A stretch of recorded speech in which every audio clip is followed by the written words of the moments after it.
మిత్రులందరికీ నమస్కారం. నా పేరు డాక్టర్ అశోక్ కుమార్. నేను యశోద హాస్పిటల్ సోమాజిగూడలో రక్త సంబంధించిన వ్యాధులకు క్యాన్సర్ కానీ నాన్ క్యాన్సరస్ కండిషన్స్ కానీ బేసిక్గా haematology and bone marrow transplant ఫిజిషియన్గా పనిచేస్తున్నాను. ముఖ్యంగా ఈరోజు మనం ఎందుకు కలిసామంటే ఈ రక్త సంబంధించిన వ్యాధుల గురించి ఒక రకంగా మన అవగాహన పెంపొందించాలి ప్రజల మధ్యలో అనే ఉద్దేశంతో మనం ఈరోజు ఇక్కడ కలిసాము. రక్త సంబంధించిన వ్యాధుల్లో రెండు రకాలు ఉంటాయండి. ఒకటి క్యాన్సరస్ కండిషన్స్, ఇంకొకటి నాన్ క్యాన్సరస్ కండిషన్స్. ఈ నాన్ క్యాన్సరస్ కండిషన్స్ ఎక్కువగా చిన్నపిల్లల్లో వస్తుంది. ఫర్ ఎగ్జాంపుల్ టెలసీమియా అంటాము, ఎవ్రీ మంత్ వాళ్ళకి రక్తం ఎక్కించుకోవాల్సిన పరిస్థితి.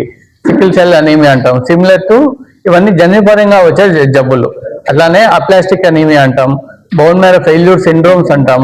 ఇలాంటి వాటికి అందరికి వీళ్ళకి అయితే రక్తం అన్నా ఎక్కించుకోవాల్సి వస్తుంది, లేదా ప్లేట్లెట్స్ అన్నా ఎక్కించుకోవాల్సిన పరిస్థితి వస్తుంది. ఎక్కువగా చిన్నపిల్లల్లో చూస్తాం జన్యుపరమైన జబ్బులు.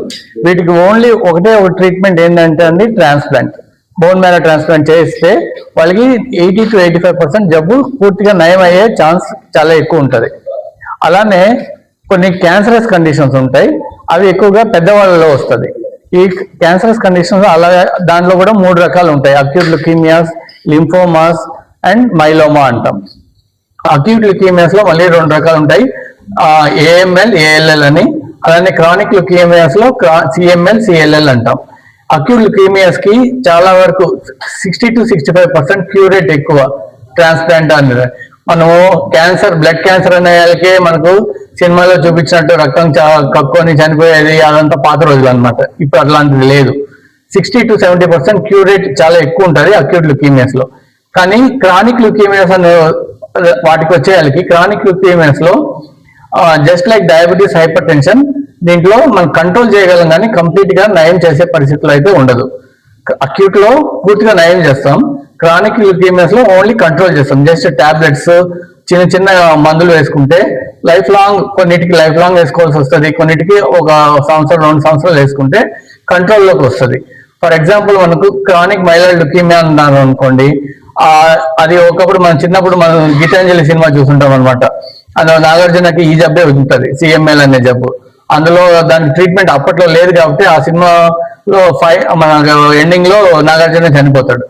కానీ ఇప్పుడు అదే జబ్బుకి ఇప్పుడు మనం టాబ్లెట్స్ వేసుకుంటే క్యూర్ రేట్ చాలా చాలా ఎక్కువ అనమాట. 95% వాళ్ళకి తగ్గిపోతుంది. ఇలానే ఇంకోటి లింఫోమా అనేది, ఈవెన్ స్టేజ్ 1 అయినా స్టేజ్ 4 అయినా cure rate 80 to 85% cure rate ఉంటుంది. ఇది కూడా ఒక రకమైన బ్లడ్ క్యాన్సర్. సిమిలర్లీ మైలోమా అనేదాన్ని కూడా కంప్లీట్ గా మనం క్యూర్ చేయలేం, కానీ అట్లీస్ట్ మనం కంట్రోల్ చేయగలుగుతున్నాం ఇప్పుడు.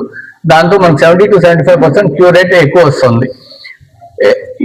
ఇవన్నీ తెలుసుకున్న తర్వాత మనం ఈ మధ్యన మనకు ఇక్కడ ఖమ్మం నుంచి ఒక చిన్న పిల్లవాడు వచ్చాడండి, 6 years బాబు. మాటికి వారానికి ఒకసారి లేకుంటే 15 రోజులకు ఒకసారి బ్లడ్ ఎక్కించుకోవడం, ప్లేట్లెట్స్ ఎక్కించుకోవడం అలాంటి జబ్బుతో వస్తే మన దగ్గరికి వచ్చారు యశోద సోమాజిగూడకి. అక్కడ మనం బోన్ మ్యారో చేసిన తర్వాత, టెస్ట్ చేసిన తర్వాత అది అప్లాస్టిక్ అనీమియా అని కన్ఫర్మ్ చేసాం అనమాట. దానికి ట్రీట్మెంట్ వచ్చి ట్రాన్స్ప్లాంట్, బోన్ మ్యారో ట్రాన్స్ప్లాంట్ అనమాట. దానికి వాళ్ళ నాన్న దగ్గర నుంచి మనం కణాలు తీసుకొని తినకి ఎక్కిస్తే ఇప్పుడు more than 1 year అయిపోయింది. ఇప్పుడు మందులు ఏం లేవు అండ్ హీఈస్ కంప్లీట్లీ ఇండిపెండెంట్ అనమాట. బ్లడ్ అవసరం లేదు, ఇంకా ప్లేట్లెట్స్ అవసరం లేదు. ఇది ఒక సక్సెస్ స్టోరీ మీతో పంచుకోవాలనేసి మనం ఈ రోజు కలిసామండి. ఏమన్నా ధన్యవాదాలు. మీకు ఏమన్నా డౌట్స్ ఉంటే కూడా మీరు అడగచ్చండి. క్యూర్ రేట్ ఉంటుంది, కానీ వాటిలో తిరిగి వచ్చే ఛాన్స్ కొద్దిగా ఉంటుంది. ఆ 20-25% తిరిగి వచ్చేదానికి ఛాన్స్ ఉంటుంది. కానీ ఈ నాన్ క్యాన్సరస్ కండిషన్స్ తిరిగి వచ్చే ఛాన్స్ చాలా చాలా తక్కువ సక్సెస్ అయిన తర్వాత.